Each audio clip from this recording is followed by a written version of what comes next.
Hello दोस्तों, मैं शैलेश आपका जो है अपने यूट्यूब चैनल पर स्वागत करता हूं। ये जो वीडियो है दूसरा वीडियो होगा हम लोग को जो है मानव नेत्र से संबंधित। इसकी मानव नेत्र की संरचना के बारे में हम लोग जो है पढ़ रहे थे और हम लोग जो है पुतली से जो है स्टार्ट करेंगे। ठीक है, इसके पीछे हम लोग जो है 4 पॉइंट को पढ़ चुके थे। ये मानव नेत्र की जो संरचना से जो है सवाल जो है हमेशा पूछते रहता है और मानव नेत्र की संरचना के बारे में पूछ लेता है, जरूर से जरूर पूछता है। आप जो है वो अनसॉल्व्ड पेपर को जो है लेकर के देख लीजिएगा, पिछली साल के क्वेश्चनों को देखेंगे, पिछली साल आए हुए बोर्ड के एग्जाम में देखेंगे तो वहां पर जो है मिल जाएगा कि मानव नेत्र की संरचना से संबंधित जो है बोर्ड के एग्जाम में पूछ जाते हैं। तो आइए जो है बहुत देरी न करते हुए हम लोग जो है टॉपिक पर आते हैं। और इस फिगर को, अगर ये आपको फिगर नहीं समझ में आ रहा होगा तो हमको जो है यहाँ पर स्क्रीन लगा देंगे या यहाँ पर आपको स्क्रीन लगा देंगे, आप जो है समझ लीजिएगा। ठीक है, पुतली जो होती है, आपकी जो पुतली होती है, आइरिस के मध्य में एक छिद्र होता है। आइरिस जो होता है, आइरिस के मध्य में क्या होता है, एक देखेंगे तो काला काला होता है, छिद्र होता है, जिसे जो है पुतली या नेत्र तारा कहते हैं। जो तारा टाइप का होता है गोला सा तारा, पुतली या नेत्र का तारा कहते हैं। पुतली नेत्र में प्रवेश करने वाले पुतली नेत्र में प्रवेश करने वाले प्रकाश की मात्रा को नियंत्रित करती है। यानी कि जब उसमें जो है ज्यादा प्रकाश जाता है तो कैसा उसका व्यवहार करती है, या कम प्रकाश जाता है तो कैसे व्यवहार करती है, इसके बारे में बता रहा है। पुतली नेत्र में प्रवेश करने वाले प्रकाश की मात्रा को नियंत्रित करती है तथा पुतली के आकार को आरिस द्वारा नियंत्रित किया जाता है। ठीक है, क्योंकि ये जो होता है आइरिस के क्या होती है, आइरिस के जो है मध्य में होती है, इसीलिए जो है आइरिस जो होती है पुतली को नियंत्रित करती है।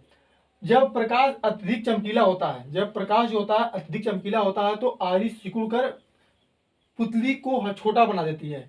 यानी कि जो प्रकाश जो होता है अत्यधिक चमकीला रहेगा तो आप जानते हो कि चौंधा, जब जैसे कि ट्रक जो है आती है, ट्रक के सामने से आप गुजर रहे हैं, लाइट अगर तेजी से आती है तो आप जो है ऐसे जो है बंद कर लेते हैं आंख। ठीक है, सिकुड़ जाता है। ऐसा जो है प्रैक्टिकली आप समझे होंगे, समझ लीजिएगा। अगर जैसे कि मान लीजिए आप जा रहे हैं, बुलोरो जो है सामने से आ रही है, 4 चक्का वाली गाड़ी आ रही है, तेजी से लाइट चला दिया डी पर, आप जो ऐसे चुनरा जाएंगे, होता है ना। तो यहीं पर जो है कह रहा है कि जब प्रकाश अत्यधिक चमकीला होता है तो आइरिस सिकुड़कर पुतली पुतली को छोटा बना देती है, जिसमें जिसमें आंख में कम प्रकाश प्रवेश करे।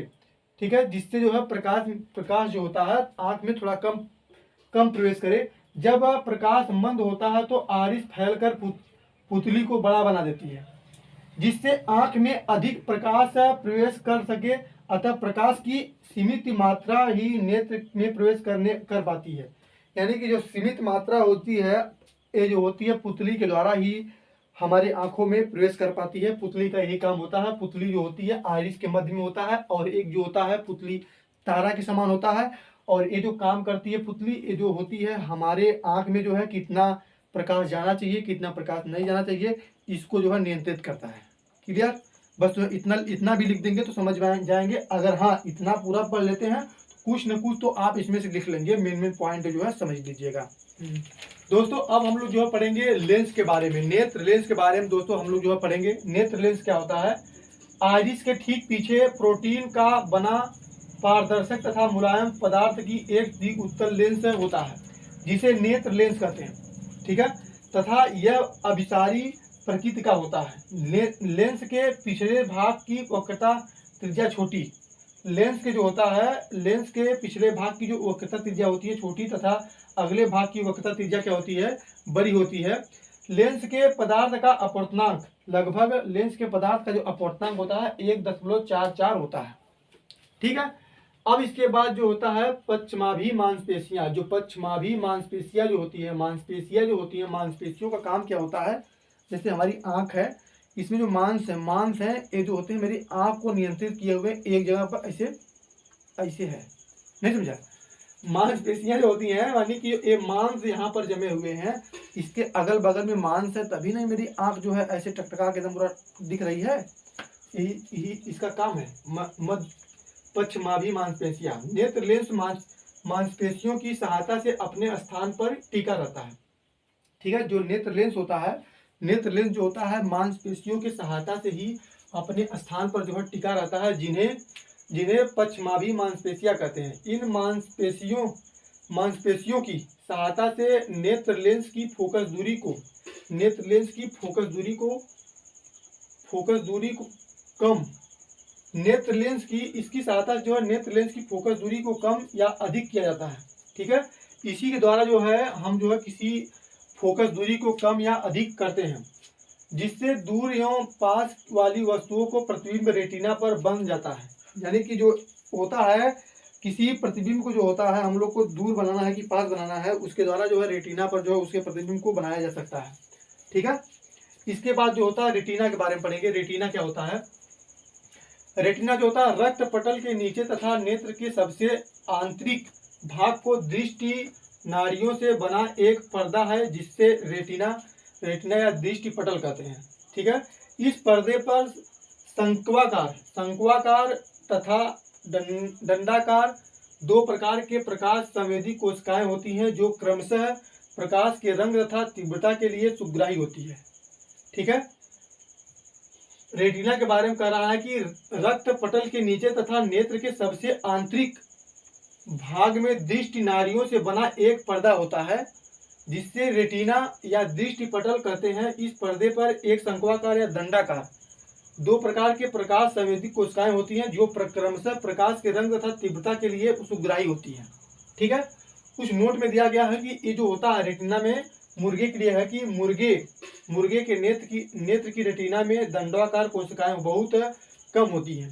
ठीक है। मुर्गे के नेत्र की रेटिना में दंडाकार कोशिकाएं बहुत कम होती हैं, जो प्रकाश की तीव्रता के लिए सुग्राही होती है। यही कारण है कि मुर्गा सूर्योदय होते ही जाग जाता है तथा सूर्यास्त होते ही सो जाता है। ठीक है।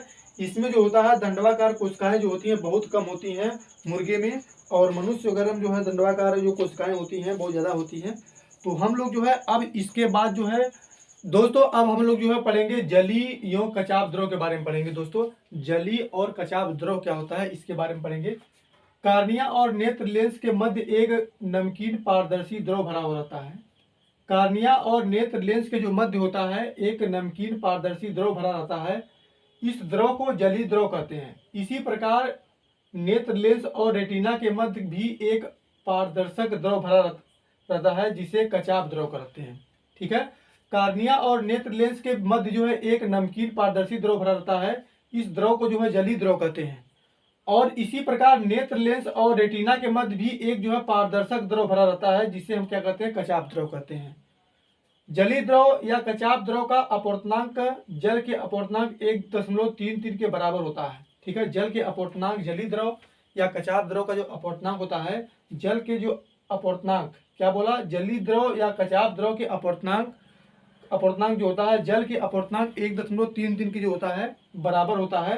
कार्निया तथा नेत्र लेंस के बीच का भाग जो होता है कचाप कक्ष कहलाता है। कार्निया और नेत्र लेंस के जो बीच का जो भाग होता है उसे हम लोग क्या कहते हैं कचाप कक्ष कहते हैं।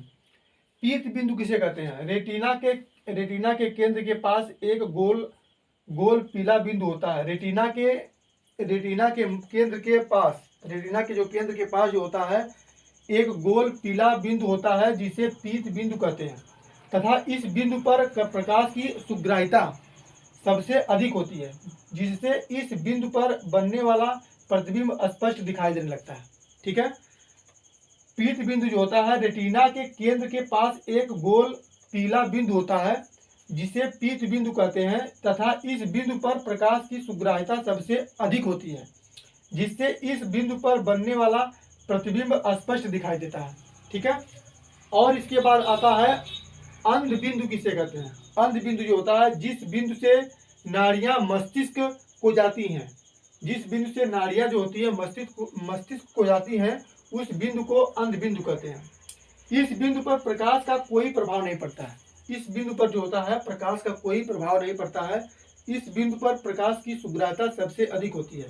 इस बिंदु पर जो होता है प्रकाश की सुग्राह्यता जो होती है सबसे अधिक होती है, जिससे इस बिंदु पर बनने वाला प्रतिबिंब दिखाई नहीं देता है। इससे क्या होता है कि इस पर जो बनने वाला प्रतिबिंब होता है वह दिखाई नहीं देता है। ठीक है। ये जो प्रकाश की संरचना है हम लोग जो इसको दो भागों में पढ़े हैं। एक पहला वीडियो हम जो पढ़ा चुके हैं, ये जो है लास्ट का वीडियो है, और इसके बाद जो हम लोग जो है दृष्टि दोष के बारे में पढ़ेंगे। दृष्टि दोष क्या होता है और दृष्टि दोष के कितने प्रकार होते हैं, उसको जो है दो वीडियो में उसको भी हम लोग जो पूरा पढ़ लेंगे। ठीक है। ये वीडियो आपको कैसा लगा कमेंट करके जरूर बताइएगा। अगर आप चैनल पर नए तो चैनल को सब्सक्राइब कर लीजिए, और अपने दोस्तों में जो है इस वीडियो को ज़्यादा से ज़्यादा शेयर करने का प्रयास करें, और चैनल पर नए तो चैनल को सब्सक्राइब जरूर कर लीजिए। ठीक है। फिर मिलते हैं अगली वीडियो में, तब तक के लिए आप सबका बहुत बहुत धन्यवाद।